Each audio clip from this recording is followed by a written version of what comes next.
الله محمد بن إسماعيل البخاري رضي الله عنه وأرضاه ونفعنا بعلومه وحشرنا في زمرته. قال حدثنا أبو اليمان قال أخبرنا شعيب قال حدثنا أبو زناد الأعرج عن أبي هريرة رضي الله عنه أن رسول الله صلى الله عليه وسلم قال والذي نفسي بيده لا يؤمن أحدكم حتى أكون أحب إليه من والده وولده والذي نفسی بیدہ. نبی اکرم صلی اللہ علیہ وسلم بعض وقت تاکید کے لیے قسم کھاتے تھے.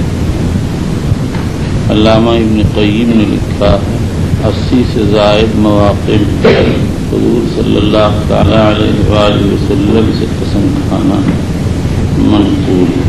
لا یؤمن احدکم میں ایمان منفی سے بعض علماء فرماتے ہیں کہ ایمان کامل مراد ہے، لیکن یہ خلاف ظاہر صحیح یہ ہے کہ یہاں حقیقی ایمان مراد ہے. جب تک اللہ کے رسول کی محبت تمام محبتوں پر غالب نہ ہو جائے کوئی مومن ہو نہیں سکتا. البتہ ایسی زبردست محبت جیسی شاخ کو ہوتی ہے یہ ایمان کا موقوف علیہ نہیں، ارشاد نادر اور غیر اختیاری اور ایمان امور اختیاریہ میں سے، لہذا اس کا موقوف علیہ امر اختیاری ہوگا. تاکون احب الیہ من والدہ، یہاں تک کہ میں اس کو اس کے باپ اور اولاد سے زیادہ محبوب ہوں. والد من لہ الولد کے معنی والدین اس کے اندر داخل. والد کو ولد پر اس لیے مقدم کیا کہ والد زماناً مقدم رتبتاً مقدم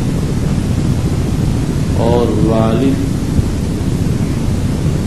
کی اکثریت ہر شخص کے کوئی والد لیکن ہر شخص کا کوئی ولد نہیں ہوتا. اور مسلم کی روایت ایک روایت ولد کو والد پر مقدم کر دیا گیا. اگر یہ روایت بالمعنی نہیں تو پھر یہ کہا جائے بعض وقت شفقت کی وجہ سے ولد کو مقدم کر دیا گیا. اس کا مطلب یہ کہ اولاد کی محبت بنسبت والدین کی عادت میں زیادہ ہوتی ہے، اس سے انسان کا شفقت کا تعلق ہوتا ہے. اس روایت میں صرف والد و ولد کو ذکر کیا گیا اور دوسری روایت جو آ رہی ہے اس میں والناس اجمعین فرما دیا، جس کے اندر ساری دنیا آ گئی. اور آئندہ باب میں انس کی جو روایت آ رہی اس میں احب الیہ مما سواہما، جس میں خود اپنا نزدیک آ گیا. اور ایک روایت میں جس کی تصدیق وارد کہ اللہ کے رسول کی محبت اپنی جان کی محبت پر غالب ہونا چاہتی. عبداللہ بن شام کہتے ہیں حضرت عمر رضی اللہ عنہ ایک مرتبہ رسول اکرم صلی اللہ علیہ وسلم سے عرض کیا یا رسول اللہ انت احب الی من کل شیء الا من نفسی.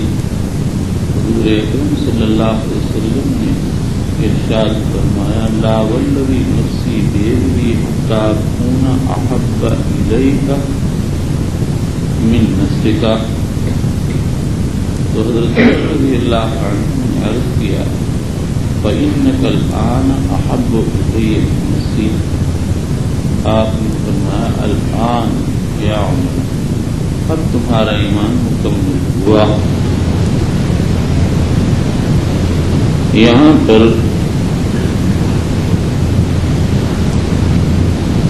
جس محبت کا مطالبہ کیا گیا وہ محبت اختیاری عقلی ہے. محبت عقلی کی تعریف ہے ایثار ما یقتضی العقل السلیم رجحانہ وان کان علی خلاف هوى النفس. جیسے کڑوی دوا پینے کی طرف طبیعت راغب نہیں ہوتی، لیکن آدمی اس کے نفع کو سامنے رکھ کر اپنی طبیعت کو آمادہ کر لیتا ہے. اور یہاں محبت طبعی مراد نہیں، کیونکہ وہ غیر اختیاری ہوتی ہے. اور غور کیجیے، حضرت عمر عرض کر رہے ہیں یا رسول اللہ آپ مجھ کو ہر چیز سے عزیز ہیں سوائے میری جان کے. نبی اکرم صلی اللہ علیہ وسلم فرماتے ہیں کہ اللہ کی پاک ذات کی قسم اس وقت تک تمہارا ایمان مکمل نہ ہوگا جب تک میں تم کو تمہاری جان سے زیادہ عزیز نہ ہو جاؤں. حضرت عمر فوراً فرماتے ہیں کل آنا احب الی من نفسی. اگر یہ بات ہے تو آپ مجھ کو میری جان سے زیادہ محبوب ہیں. اور ظاہر ہے کہ طبعی محبت اتنی جلدی تبدیل نہیں ہوتی ہے. لیکن یہاں پر ایک سوال وہ یہ ہے والدین اور اولاد کی محبت طبعی اور غیر اختیاری ہوتی ہے. عزیز و اقارب سے رشتے کی بنیاد پر تعلق ہوتا ہے جو غیر اختیاری ہوتا ہے.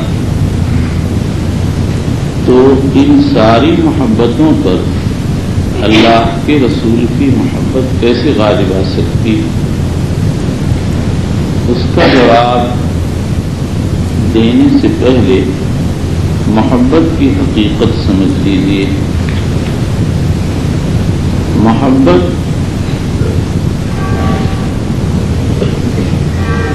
کی حقیقت ہے میل قلب الی ما یوافقہ، دل کا ایسی چیز کی طرف رجحان جو اس کو پسند ہے. راغب اصفہانی کہتے ہیں المحبت ارادت ما تراہ و تظنہ خیرا. محبت نام ہے ایسی چیز کے ارادے کا جس کو آدمی اپنے حق میں اچھا سمجھتا ہے. تو یہ محبت ارادہ کی ایک نوع ہے اور اس کے ظاہری طور پر عادتاً 3 اسباب ہوتے ہیں. جمال، کسی کو کسی کی صورت اچھی لگتی ہے اور اس کی طرف طبیعت راغب و مائل ہو جاتی ہے، یہ تو محبت جمالی. اور دوسری چیز ہے کمال، انسان کے کمالات کی وجہ سے تعلق ہو جاتا ہے. پھر اس کمال کے اندر 3 چیزیں بنیاد کا درجہ رکھتی ہیں. علم، عفاف اور پاک دامنی، اور اصلاح کی طاقت و صلاحیت.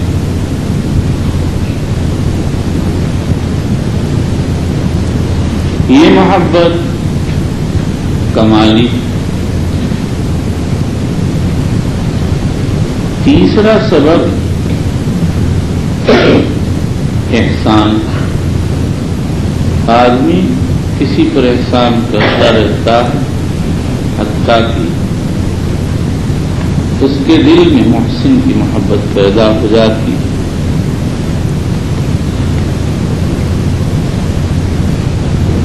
اور اس کی بہت مثالیں نبی اکرم صلی اللہ علیہ وسلم تو دیتے ہی اس لیے تھے بہت سے لوگوں کو کہ ان کے دلوں میں آپ کی محبت پیدا ہو جائے اور وہ ایمان لائیں اور جہنم سے بچ جائیں.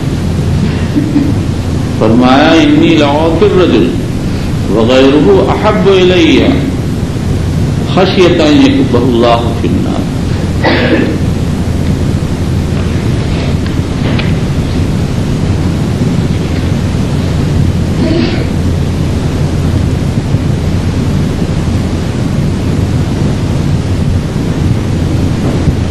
رواہ البخاری.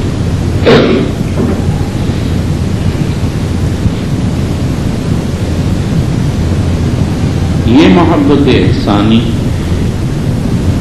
اب غور کیجئے کہ نبی کریم صلی اللہ علیہ وسلم محبت کے کتنے اسباب پائے جاتے ہیں. اگر آپ محبت جمالی دیتے ہیں تو آپ سب سے بڑے حسین و جمیل تھے.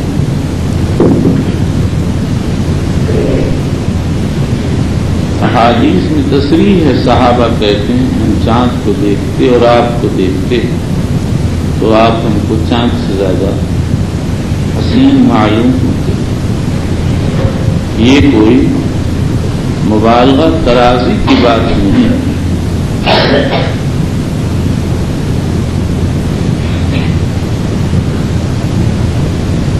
دنیا میں ایسے جمیل لوگ ہیں کہ آدمی ان کو دیکھ کر مبہوت ہو جاتا ہے، لیکن محمد الرسول اللہ صلی اللہ علیہ وسلم اللہ کے سب سے بڑے برگزیدہ بندے تھے اور اللہ نے ان کو تمام ہی کمالات سے آراستہ کیا.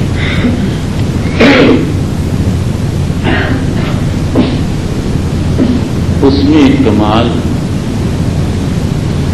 حسن و جمال کا تھا. عائشہ کی طرف منسوب ہے لواحظ زلیخا لو رأین جبینہ لا اثرن بالقطع القلوب علی الید. اور کمالات کے سمجھنے کے لیے ایک وصف کافی ہے کہ آپ اللہ کے نبی ہیں. نبوت اسی شخص کو عطا ہوتی ہے جس میں اللہ پہلے سے تمام اعلیٰ درجہ کی صلاحیتیں رکھ دیتے ہیں. آپ کا علم لدنی تھا اللہ کی طرف سے. آپ کی عفت ایک مسلم حقیقت ہے. نبوت سے پہلے لوگ آپ کو جانتے تھے صادق امین، اور آپ میں اصلاحی طاقت کا اندازہ لگانے کے لیے یہ بات کافی ہے کہ عمر بھر کے پاپی اتنے بڑے مقام پر پہنچ گئے کہ ساری زندگی کے مجاہدے کے بعد کوئی آدمی ان کی گرد راہ کو نہیں پہنچ سکتا. اور احسان کا عالم ہے کہ آپ نے امت پر مادی اور روحانی احسان کیا. جب تک زندہ رہے مادی احسانات کرتے اور ساتھ ہی روحانی احسان کرتے رہے اور دنیا سے تشریف لے گئے. آج ان کے روحانی احسان کا فیض و اثر تمام عالم پر محیط ہے. دین حق دے گئے جو اللہ کی رضا کا باعث ہے. جیسے دین کے ماننے والوں کے لیے اس میں امن اور پناہ ہے، ایسے ہی انکار کرنے والوں کے لیے بھی امن اور پناہ ہے.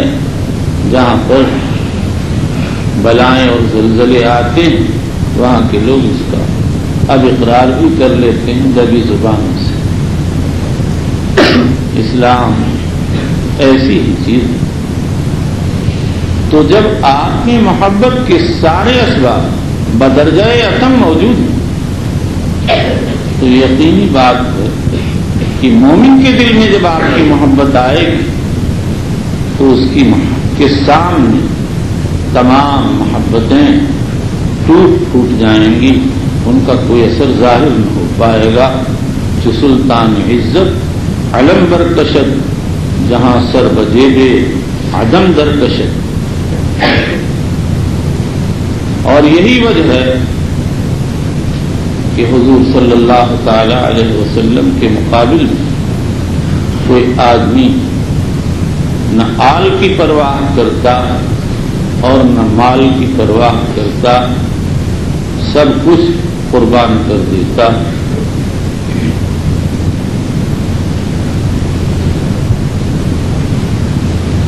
حضرت نانوتوی کے ایک معتقد تھے، ایک دن کہنے لگے حضرت مجھے حضور سے محبت نہیں معلوم۔ ایک دن حضرت حضور اکرم صلی اللہ علیہ وسلم کا تذکرہ کر رہے تھے، کرتے کرتے بیچ میں ان کے والد کا تذکرہ شروع کر دیا، ان سے برداشت نہ ہوا، کہنے لگے حضرت یہ کیا شروع کر دیا بیچ میں آپ نے؟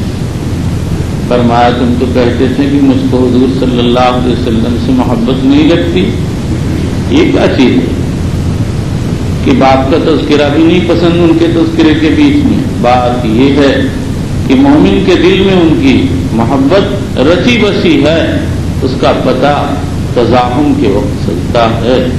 جب کوئی دوسری محبوب چیز آ کے ٹکراتی ہے تو آدمی اس کو ٹھکراتا ہے۔ اب خود جائزہ لے لیجیے کہ کس میں کتنا جذبہ ہے، کتنا تعلق۔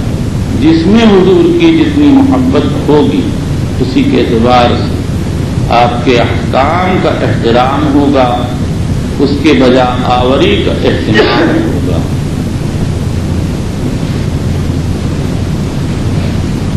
اور لیکن یہ بات ذہن میں رہنا چاہیے کہ یہ تمام محبتیں اسی وقت کارآمد اور مفید ہیں جب اس کے ساتھ ایمان ہو۔ محض صورت کی محبت یا کمالات کی محبت یا احسان کی محبت کافی ہے۔ یہی وجہ ہے کہ آپ کے جو اقارب ایمان نہیں لائے، باوجود کہ وہ آپ سے محبت کرتے تھے، وہ محبت نجات کلی کا باعث نہ بنے گی۔ ہاں، اور یہی ابو طالب کا حال ہے۔ البتہ ابو طالب نے آپ کے لیے قربانی دی ہے، اس لیے وہاں اس کی قدر و قیمت ہے، اور ابو طالب کی وفات میں کے عذاب میں تخفیف کر دی گئی اور کر دی جائے گی کہ محمد سے وفا تو نے تو ہم تیرے، یہ زمین چیز ہے کیا لوح و قلم تیرے۔ ابو طالب نے صرف دنیاوی معاملات میں وفاداری کی تھی تو اس کا ان کو بدلہ مل گیا۔ ابو لہب نے آپ کی پیدائش کی خبر پر سویبہ کو آزاد کیا انگوٹھے کے اشارے سے، تو مرنے کے بعد اس کو اس کا ثمرہ دیا گیا۔ میں نے سیر و اعلام النبلاء میں پڑھا ہے، اسماعیل ابن لیث صفار کو کسی نے خواب میں دیکھا، پوچھا کیا ہوا؟ اس نے کہا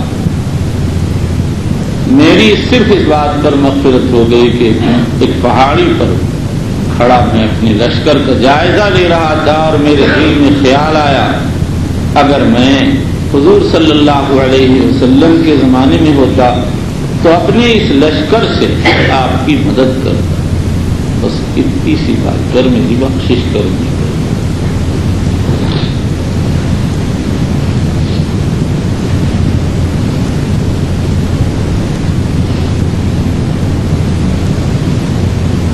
وبالإسناد المتصل منا إلى أمير المؤمنين في حديث رسول الله صلى الله عليه وسلم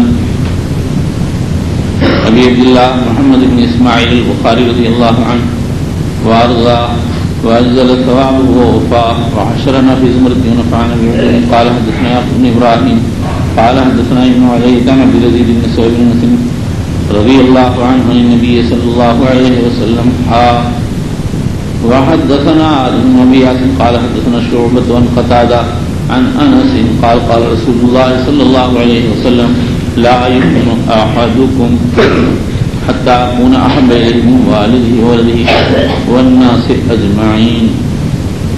بعض نسخوں میں أحدكم وبعض میں آحاد، یہ عام و اشمل ہے، حاضرین و غائبین سب کو شامل. امام بخاری نے اس باب کو مقدم کر کے اور اس کی احادیث کو پہلے لا کر کتاب کے قاری کو توجہ دلائی ہے کہ اللہ کے رسول سے محبت پیدا کرو. وبالإسناد المتصل منا إلى الله محمد بن إسماعيل البخاري رضي الله عنه ونفعنا بعلومه. قال باب حلاوة الإيمان، ایمان کی حلاوت کا بیان. حافظ ابن حجر اسقلانی فرماتے ہیں امام بخاری کا مقصد یہ ہے کہ حلاوت ایمان کے ثمرات میں سے پہلے یہ بتا چکے کہ اللہ کے رسول کی محبت ایمان کا جز، اس کے بعد یہ باب لا کر اس چیز کو ذکر فرما دیا جس سے اس میں حلاوت پیدا ہوتی. میرا خیال یہ ہے کہ امام بخاری نے اس ترجمہ الباب سے ایمان کی کم زیادتی کو ثابت کیا، اس لیے کہ ایمان کی حلاوت اصل ایمان کے درجے سے فوق ہے اور خود حلاوت کے درجات متفاوتہ، اور مقصد یہ ہے کہ انسان کے دل میں ایمان پر انشراح پیدا ہو جائے، اس کے وجود سے انسان کو فرحت و لذت حاصل ہوتی ہو، اس سے راحت ملتی ہو.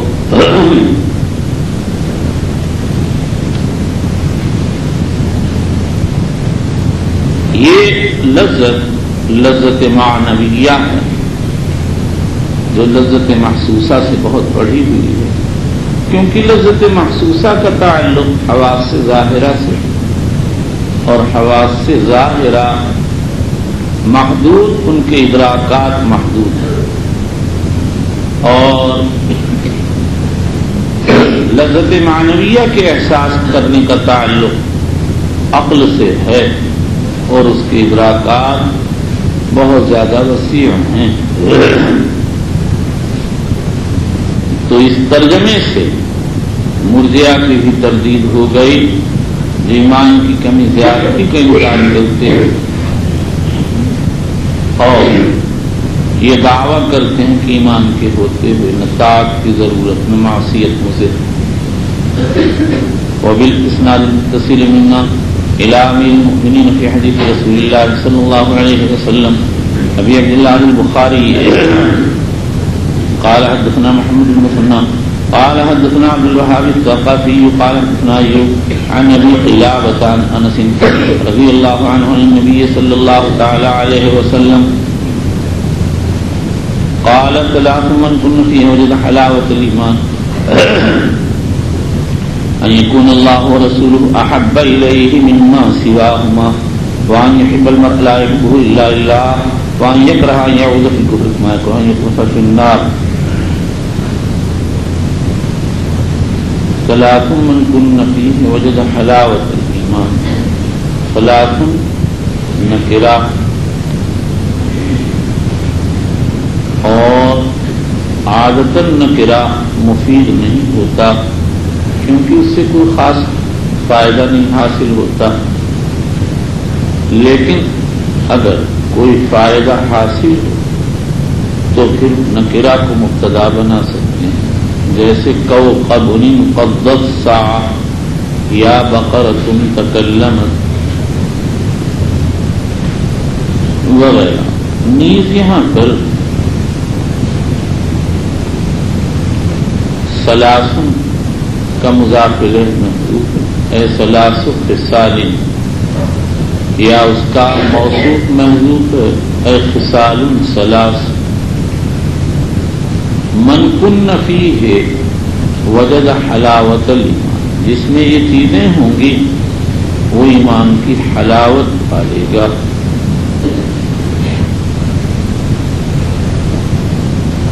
حلاوت الایمان، وجد حلاوت الایمان استعارہ بالکنایہ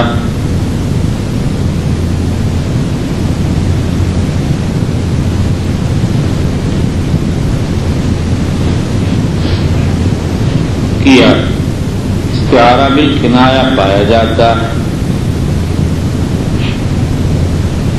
استعارہ بالکنایہ یہ ہے کہ دل میں کسی چیز کو کسی چیز سے تشبیہ دی جائے اور پھر مشبہ بہی کے لوازم میں سے کسی لازم کو مشبہ کے لیے اگر ثابت کیا جائے تو یہ استعارہ تخیلیہ کہلاتا ہے. اور اگر اس کے لیے مشبہ بہی کے مناسبات کو ثابت کیا جائے تو یہ استعارہ ترشیحیہ کہلاتا. اور یہاں تینوں استعارات موجود ہیں. ایمان کو ایک شے حلو سے تشبیہ دی گئی اور پھر ایمان کے لیے اس شے حلو کی صفت لازم حلاوت کو ثابت کیا گیا اور پھر اس کے لیے اس کے مناسب چیز وجدان حلاوت کو ثابت کیا گیا. ایمان کی حلاوت حلاوت معنویہ، حلاوت معنویہ یہ ہے کہ کسی چیز کے حصول پر عقلی طور پر لذت حاصل ہو، دل خوش ہو، اس کا وجود باعث راحت ہو.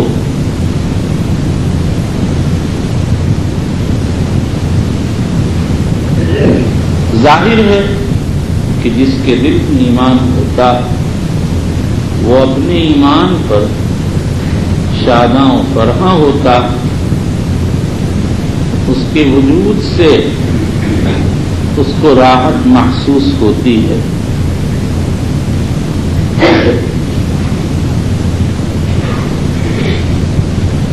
یہاں حلاوت ایمان کے پانے کا مطلب یہ ہے کہ انسان کو اس کے بعد شریعت کے احکام ادا کرنے میں ناگواری نہیں ہوتی، مشقتیں برداشت کرتا. سردی ہو رہی، ہوا چل رہی، لیکن عشاء و فجر میں آدمی بے تکلف اٹھ کر وضو کر لیتا اور نماز کے لیے چلا جاتا، جماعت کا اہتمام کرتا. یہاں پہنچ کر میرا نفس شرمندہ ہوتا اور دل اپنے کو ملامت کرتا، میں مسجد میں نہیں جا پاتا ہوں اس لیے کہ میری طبیعت اتنی غیر معمولی متاثر قسم کی ہے، ذرا ہوا لگتی ہے طبیعت خراب ہو جاتی ہے.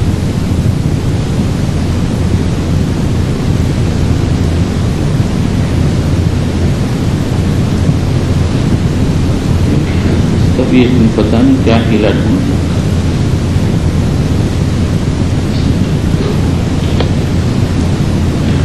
ان یکون اللہ ورسولہ احب الیہ مما سواہ، پہلی صفت اور خصلت یہ ہے اللہ و رسول ان کے ماں سوا سے زیادہ محبوب ہو جائیں.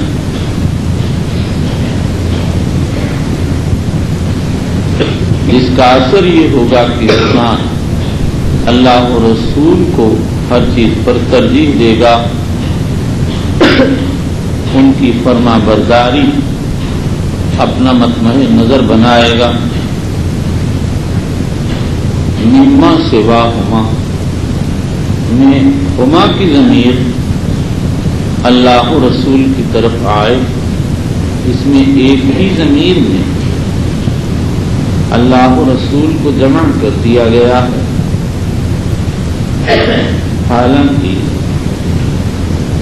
اس جمع کرنے پر خود نبی اکرم صلی اللہ علیہ وسلم سے اعتراض منقول.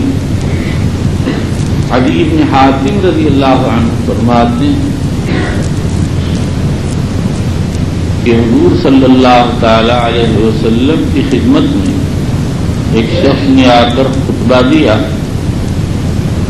اور کہنے لگا من یطع اللہ ورسولہ فقد رشد ومن یعصہما فقد غوی. تو حضور صلی اللہ علیہ وسلم نے فرمایا بیس الخطیب انت قل ومن یعص اللہ ورسولہ فقد غوی. رواہ مسلم رحمہ اللہ تعالی. امام شافعی رحمۃ اللہ علیہ کی روایت میں حضور اکرم صلی اللہ علیہ وسلم نے فرمایا اسکت فبئس الخطیب انت. ثم قال النبی صلی اللہ علیہ وسلم من یطع اللہ ورسولہ فقد رشد ومن یعص اللہ ورسولہ فقد غوی لا تقل ومن یعصہما. امام شافعی رحمۃ اللہ علیہ فرماتے ہیں اگر کوئی اللہ و رسول کی ضمیر کو جمع کر دے گا تو میں اس کو مکروہ سمجھوں گا. اب یہاں پر سوال یہ کہ پھر حضور اکرم صلی اللہ علیہ وسلم نے اس حدیث میں دونوں کے ضمائر کو کیوں جمع فرما دیا؟ قاضی ریاض وغیرہ نے اس کا جواب جو دیا ہے اس کا حاصل یہ ہے کہ حضور اکرم صلی اللہ تعالی علیہ وسلم نے ایسے وقت میں نکیر فرمائی ہوگی جب کہ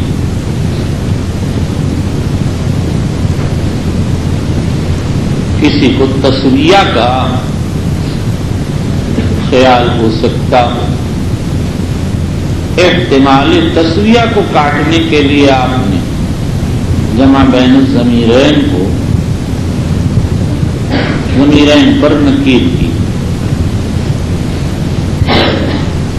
اور نمبر 2 بعضوں نے یہ جواب دیا کہ حضور صلی اللہ علیہ وسلم کے جمع کرنے میں احتمال تسویہ نہیں ہے، دوسروں کے جمع کرنے میں تسویہ کا احتمال ہے، اس لیے دوسروں کے حق میں ممنوع ہے. یعنی متکلم اپنے کلام کے عموم میں داخل ہے. نمبر 3 امام نووی کہتے ہیں کہ یہاں مقام خطبے میں تفصیل مطلوب ہوتی ہے، اس لیے وہاں آپ جمع بین الضمیرین پر نکیر کی. اور حدیث باب میں یہ بات نہیں ہے، اس لیے یہاں جمع فرما دیا. اس پر اشکال یہ ہے کہ عبداللہ بن مسعود کی حدیث میں اللہ و رسول کی ضمیر کو خطبے میں جمع کیا گیا، فرمایا گیا ومن یعصہما. نووی نے اس کا جواب یہ دیا کہ یہ تو خطبہ نکاح کی روایت ہے اور خطبہ نکاح ایجاز و اختصار مطلوب ہوتا.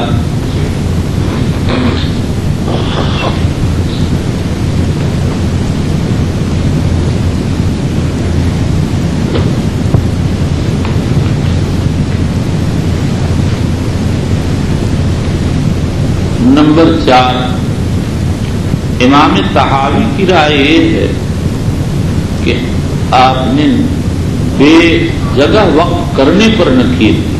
قائل نے کہہ دیا تھا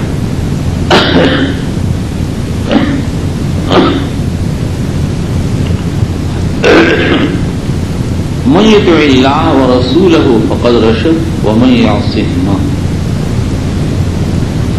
اور وجہ نکیر یہ ہے کہ اس صورت میں من یعصہما من یطع اللہ پر ہو جائے گا، معنی جائیں گے اللہ اور رسول کی. جو لوگ اطاعت کرتے ہیں وہ بھی راشد اور جو نافرمانی کرتے ہیں وہ بھی راشد. لیکن امام قرطبی نے اس توجیہ کی تردید کی ہے اور حقیقتاً یہ مردود ہے. امام طحاوی رحمۃ اللہ علیہ کے سامنے روایت مختصر ہے. ہم نے جو ابھی روایتیں مسلم اور مسند شافعی کے حوالے سے پڑھی ہیں اس میں وہ روایتیں اس توجیہ کی تردید کرتی ہیں اور بعض حضرات نے 5واں جواب دیا، اور وہ یہ ہے کہ یہاں جمع بین الضمیرین کر کے یہ اشارہ کر دیا کہ دونوں کی محبت کا مجموعہ مطلوب ہے، اور حدیثوں میں یعص اللہ ورسولہ میں افراد کر کے اشارہ کر دیا کہ دونوں کے کا عصیان مجتمعتاً مضرت کا موقوف علیہ نہیں ہے بلکہ ایک کی بھی نافرمانی مضر ہے.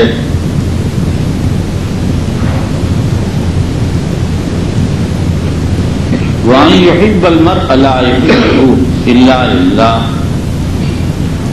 آدمی اگر کسی سے محبت کرتا تو صرف اللہ کے لیے محبت کرے. اللہ کے لیے محبت وہ ہے جس کا مبنا اللہ کی رضا. کسی کی شکل صورت، کسی کا جاہ و جلال، منصب و مرتبہ اور کسی کا مال و دولت مبنی محبت نہ ہو، منشأ محبت نہ ہو. وَأَن يَكْرَهَ أَن يَعُودَ فِي الْكُفْرِ كَمَا يَكْرَهُ أَن يُقْذَفَ فِي النَّارِ. اور آدمی کفر میں لوٹ جانے کو ایسا ناپسند کرتا جیسے آگ میں ڈال دیے جانے کو، یعنی کفر سے آخری حد کی کراہت پیدا ہو جائے.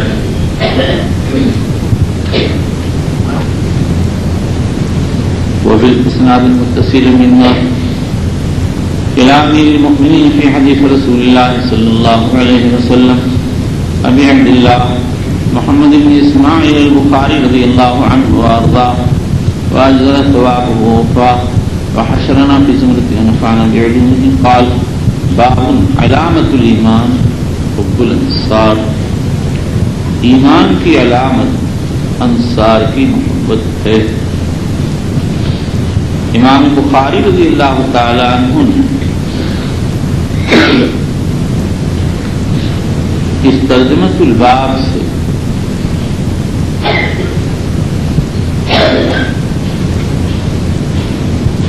یہ بیان فرمایا ہے کہ انصار کی محبت ایمان کی علامت ہے اور حقیقتاً یہ حب الرسول کا اثر، کیونکہ انصار سے ان کے وصف نصرت کی وجہ سے محبت کی جاتی ہے اور وصف نصرت کا تعلق نبی اکرم صلی اللہ علیہ وسلم سے. اس لیے آدمی اس لیے محبت کرتا ہے کہ انہوں نے اللہ کے رسول کی نصرت و مدد کی ہے. اور مصنف کا مقصد یہ ہے کہ اعمال ایمان کا شعبہ اور ایمان کے مختلف درجات، اس لیے کہ حب اعمال قلوب میں سے اور اس کے بہت سے درجات، اور یہاں محبت سے محبت اختیاری مراد، جیسا کہ پہلے ہم واضح کر چکے ہیں. علامہ ناصر الدین ابن منیر نے یہاں پر ایک اعتراض کیا، وہ فرماتے ہیں کہ علامت الشے شے میں داخل نہیں ہوتی، اس کی حقیقت میں داخل نہیں ہوتی۔ خلاصہ یہ ہے کہ مصنف کا دعویٰ تو یہ ہے کہ اعمال ایمان میں داخل ہے، اور ترجمے سے معلوم ہوتا ہے اعمال یعنی حب الانصار ایمان کی علامت ہے، اور علامت الشے شے کی حقیقت سے خارج ہوتی ہے۔ علامہ ناصر نے اس کا جواب یہ دیا کہ حدیث سے یہ سمجھ میں آتا کہ محض تصدیق کافی نہیں، بلکہ اس پر اعمال کی علامت قائم کرنا پڑے گا، اور وہ علامت انصار کی محبت ہے۔ میں کہتا ہوں اس جواب سے سوال ختم نہیں ہوا، کیونکہ اعمال جب ایمان کی علامت ہے تو بہرحال وہ ایمان سے خارج ہو گئے، کیونکہ علامت سے خارج ہوا کرتی ہے۔ بلکہ اس کا سے بہتر جواب یہ ہے کہ یہ کہا جائے اعمال ایمان کے اندر داخل بھی ہیں اور اس کی علامت بھی ہے۔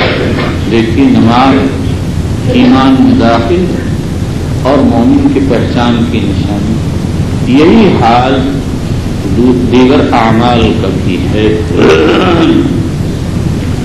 اور یہ بھی کہا جا سکتا ہے کہ امام بخاری نے اس ترجمۃ الباب سے ایمان کی کمی زیادتی کو ثابت کیا، اس لیے کہ جب انصار کی محبت ایمان کی علامت ہے، اور ظاہر ہے کہ محبت کے مختلف درجات، اور یہ درجات متفرع ہیں ذی علامت کے اختلاف پر۔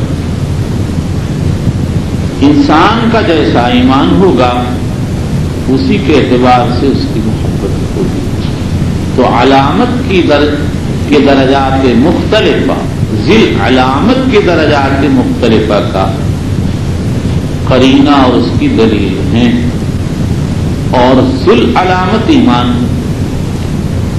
تو معلوم ہو، اور علامت حب انصار، تو حب انصار کے درجات کا اختلاف ایمان کے درجات کے اختلاف کی دلیل ہے۔ فثبت ان الایمان یزید و ینقص۔ اس کے بعد یہ سمجھ لیجیے کہ امام بخاری نے حب الرسول صلی اللہ علیہ وسلم کے بیان کرنے کے بعد جو روایت پیش کی، اس میں اللہ اور رسول دونوں کی محبت کا ذکر ہے، اور یہ وضاحت ہے کہ اس کے دل میں دونوں کی محبت کا غلبہ ہو جائے، تمام محبات پر غالب ہو جائے تو ایمان میں حلاوت پیدا ہو جائے گی۔